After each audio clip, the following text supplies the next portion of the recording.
Alex had always been fascinated by stories that didn't belong in history books.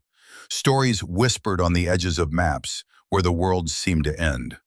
When he first heard about Eldoria, a city lost in the middle of the forest, he thought it was just a legend told by drunk hikers and eccentric explorers. But the more he read, the more he felt an undeniable pull, a curiosity that kept him awake at night, sketching maps and reading diaries that hinted at its existence. One rainy evening, he decided he couldn't wait any longer. He packed his backpack with essentials: a camera, flashlight, water, notebooks filled with sketches, and a compass. His heart beat faster with every step into the dense forest. Branches clawed at his jacket, fog curled around the roots of massive trees, and a distant whisper seemed to follow him. He told himself it was just the wind, but every instinct screamed that something was watching. Hours passed. The forest grew darker. The path vanished under moss and shadows.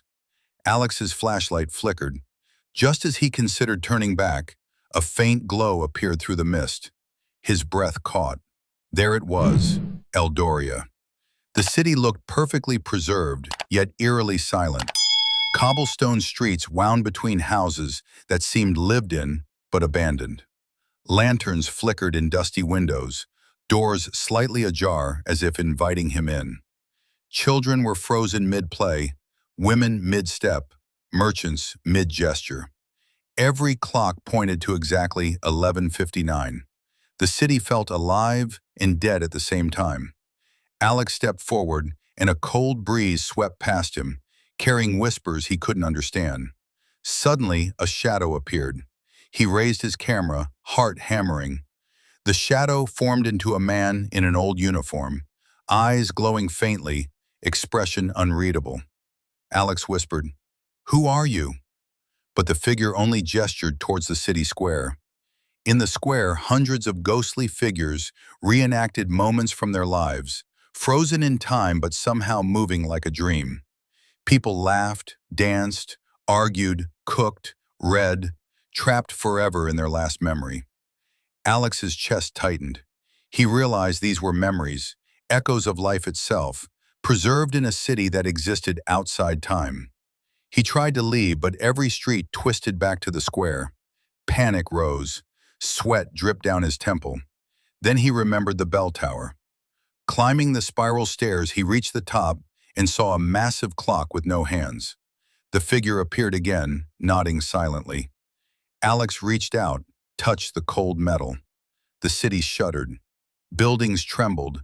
Shadows stretched and twisted. Ghostly figures froze mid-motion. Suddenly, he was standing at the edge of the forest, sunlight warming his face. Eldoria was gone. Only footprints in the dirt and a single blurred photograph on his camera remained. He returned home, desperate to tell the story, but no one believed him.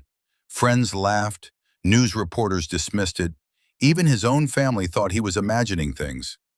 But nights were the hardest.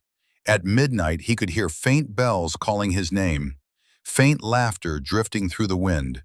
He dreamt of the city, wandering its streets again, hearing the whispers, seeing figures wave at him from windows. Deep down, he knew Eldoria hadn't disappeared.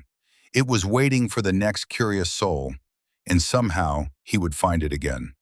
Weeks later, Alex received a mysterious package. Inside was a compass that hadn't been there before, pointing not north, but somewhere deep in the forest. Attached was a note written in elegant, old handwriting. "Time waits for no one, but it remembers the brave." Alex smiled, knowing that one day he would return, and this time he would uncover every secret Eldoria had been hiding.